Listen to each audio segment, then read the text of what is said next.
Hey there, boys and girls. Welcome to your Ed Puzzle homework tonight, dealing with test prep number 2. So tonight on our bingo boards, we're going to be working on our yellow numbers.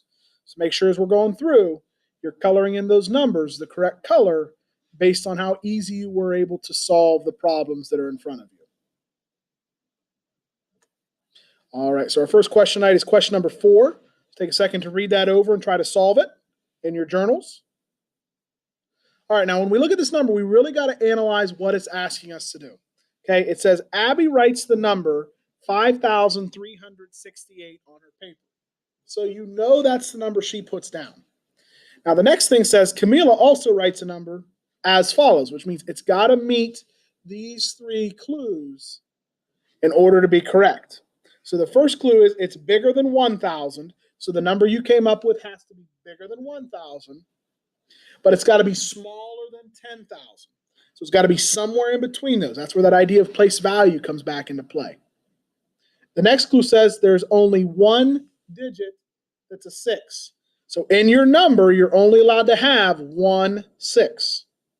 Now, the next clue also tells you a little bit about that 6.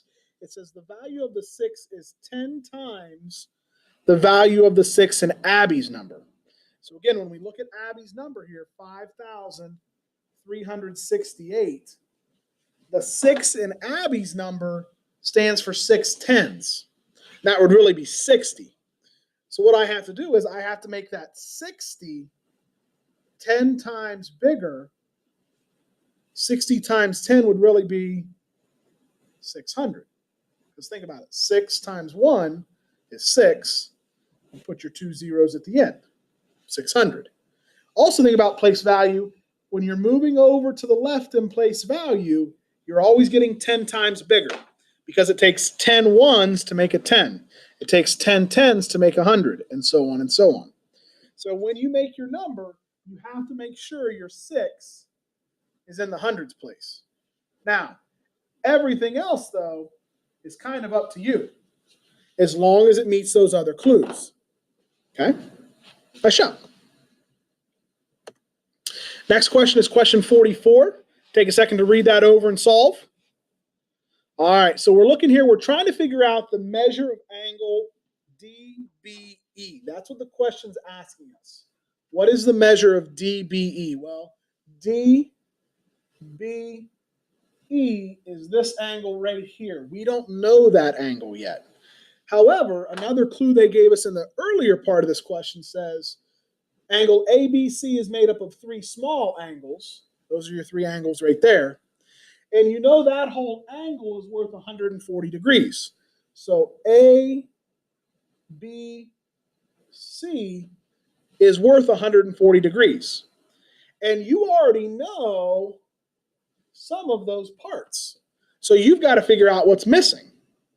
So you know the whole thing's 140 degrees. You know part of it's 45, which means you can get rid of the part you already know. Think about math when you get rid of, you're subtracting. So go back to that standard subtraction algorithm. We got to borrow. Bring back a group of 10. 10 minus 5 would be 5. Can't do 3 tens minus 4 tens, so we got to borrow again. I'm going to bring back 10 tens. I already had 3 there waiting on me, so now I've got 13. 13 minus 4 would be 9. Now, I figured out and took away that part. Now I also have to take away the other part that I know, which is 25. So I'm getting rid of the parts that I already know. That means the missing part would be 70 degrees. Okay? And I could also go back and figure out if I'm right, because if I add all 3 of those angles together, 45, 25, and 70, they should equal 140. And they do. Nice job. We're going to keep moving right along here. Question 17, take a second to read that over and solve. All right, well, you got to think about here what it's asking you. You know that he jumped 7 feet, 10 inches. You know that. You're trying to figure out, though, how high he jumped in just inches. So you've got to turn those feet into inches. So think about it. There are 7 feet that he jumped, or 7 groups. And you know in every group, there are 12 inches. So every foot is 12 inches. So that means that you got to figure out how many inches are in 7 feet.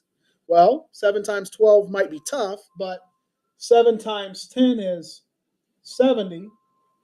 7 times 2 is 14. That means if you combine those together with the partial products, 7 times 12 would be 84. Okay. Now, you can't forget about those other 10 inches, right? Because you jumped 7 feet. This would be how many inches it is for those 7 feet, but you've got to also add in those extra 10. So altogether, he jumped 94 inches. Okay. Good job. We're going to keep moving right along here. All right. Take a second to read that over. All right. Well, you know how much Teresa has at the beginning. She's got 2 2/3 cups.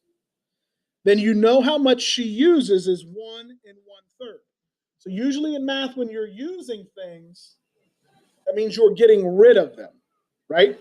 So she started with 2 2/3, and she used or got rid of 1 1/3. So if we're getting rid of them, we got to subtract. And I can do this now because I don't have to borrow anything. I can do 2 pieces minus 1 piece. That would be 1. Denominator is going to stay the same. My pieces aren't changing size. They're still thirds. Now I can do the wholes. 2 wholes minus 1 whole would be 1 whole. Okay. So my answer would be 1 1/3. Okay. Nice job. We're going to go on to the last one here. All right. Question 36. Take a second to read that over and solve. All right. Now, when I look at this question here, it says Tina's buying lunch. She pays for 2 drinks and 2 pieces of pizza. And she uses a $10 bill to do that. So that's how much she's giving to the cashier. Okay. The price for a piece of pizza is $3. And you also know she gets $1 and change. That means she gets $1 back. Okay. They don't want to know anything about the pizza or the change. They want to know the price of the 2 drinks.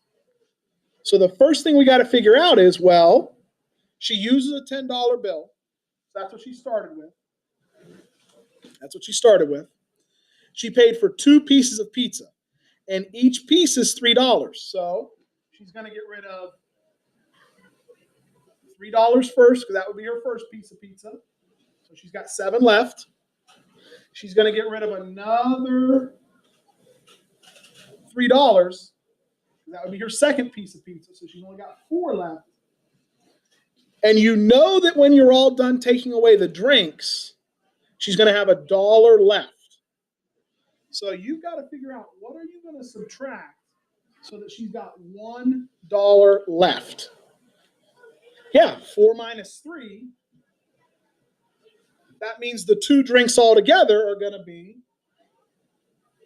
$3. Okay. All that was there was just a lot of subtraction. Okay. All righty. Now we're on to our bonus question here. So this is for your yellow box. All righty. So question says, first find the minimum and the maximum and the range. So find your minimum number in the set, your maximum number in the set, and your range of the set. Then the green question here says, find the difference between the 2 greatest numbers in the set. Then use that answer and multiply it with the smallest number in the set. What is the product? That's what you're trying to solve for there. Okay. We'll go over that one tomorrow during class. Make sure you're coloring in your boxes with the correct choices. Have a good night. Make smart choices.